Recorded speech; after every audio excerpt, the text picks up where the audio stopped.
300 archers stood in absolute silence, facing an army so huge it looked like the horizon itself was moving. By every normal measure, the smaller force should have been erased in minutes. Yet the invaders didn't know the deadly truth hidden ahead. They were about to enter a natural trap, a narrow bottleneck that never should have existed, one that would turn their strength into a fatal weakness. This wasn't a clash of heroic swords or legendary warriors. It was a contest of judgment. The invaders marched with total confidence, believing their overwhelming numbers were enough to shatter anything in their path. Their mistake was simple. They trusted the land. They assumed the path ahead was safe, open, and under their control. They never imagined it was the perfect ground for an ambush. How do just 300 archers stop thousands of trained soldiers? How does a force so small not only stand in front of such impossible odds, but willingly challenge them? To understand that, you must forget every heroic battle you've ever heard of. Forget images of warriors clashing in open fields or mighty generals leading glorious charges. This confrontation wasn't about strength. It wasn't about steel meeting steel. It was about something far more ancient, far more decisive. The land. The invaders believed numbers would decide the outcome, but numbers only matter when they can move, when they can spread, when they can fight as one. The archers understood something the invaders did not. Terrain can turn thousands into prisoners, and the ground beneath the invaders' boots was about to choose a side. As the invading soldiers marched forward, dust rising with every step, they believed they were taking the fastest route through unfamiliar territory. But that fastest route was a trick of the land, an illusion carved over centuries by wind, storms, and shifting stone. The path narrowed, slowly, subtly, just enough that even experienced scouts failed to recognize the danger until it was too late. What seemed like an open valley gradually tightened into a long stone corridor, a natural choke point barely wide enough for 3 men abreast. The soldiers continued forward, unaware that every step was pulling them deeper into a perfect kill zone. Above them, hidden among the jagged ridges, the archers watched in silence. They had spent weeks memorizing every angle of this terrain, every shadow, every echo, every position where a single archer could strike dozens below. The invaders believed they were marching toward victory. In reality, they were walking into a funnel, one that would soon close behind them like a stone jaw.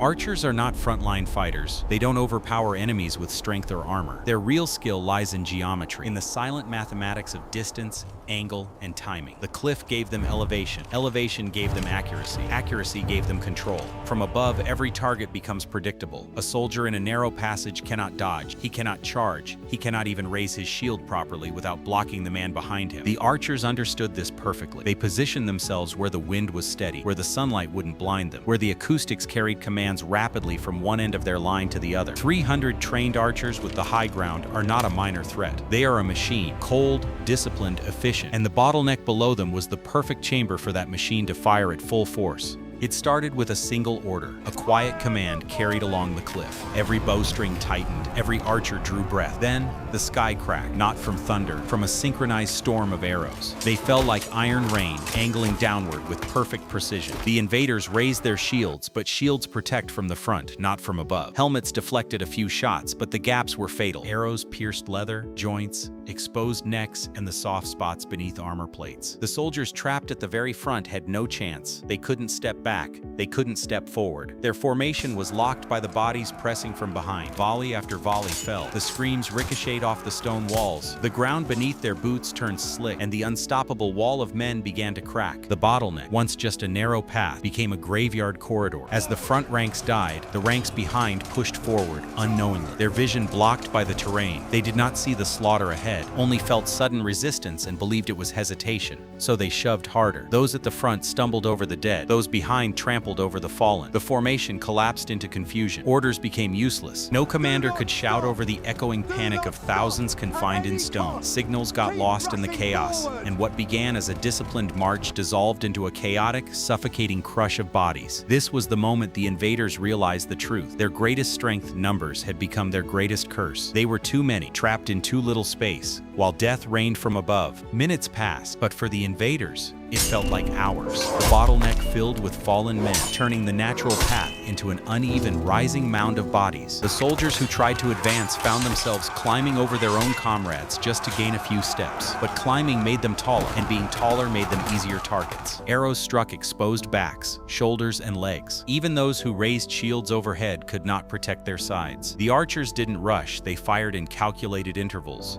their breathing steady, their pace relentless.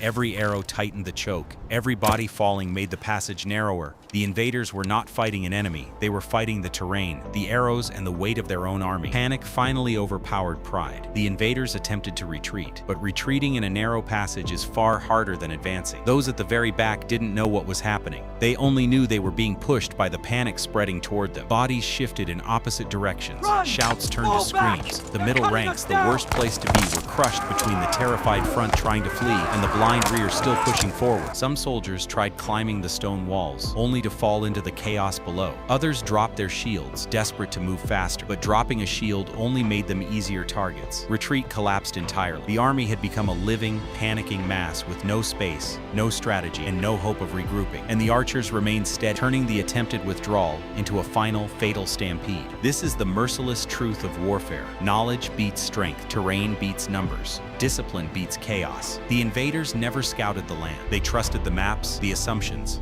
the illusion of safety. They believed the route ahead belonged to them. But the archers studied every detail of the cliff, the wind currents, the narrowing passage, and the rhythm of an army too large for its own good. They used the land as a weapon sharper than any blade. 1,000 swords cannot save soldiers who cannot move. 1,000 shields cannot save soldiers who cannot turn. This was not luck.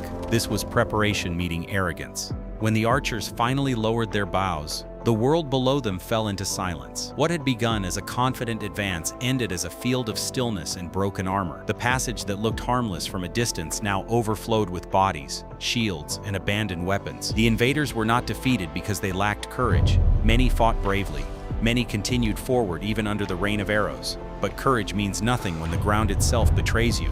They moved carefully among the fallen, seeing firsthand how a simple feature of nature had rewritten the fate of thousands. A campaign that should have surged forward ended right there, in a place the invaders thought was safe.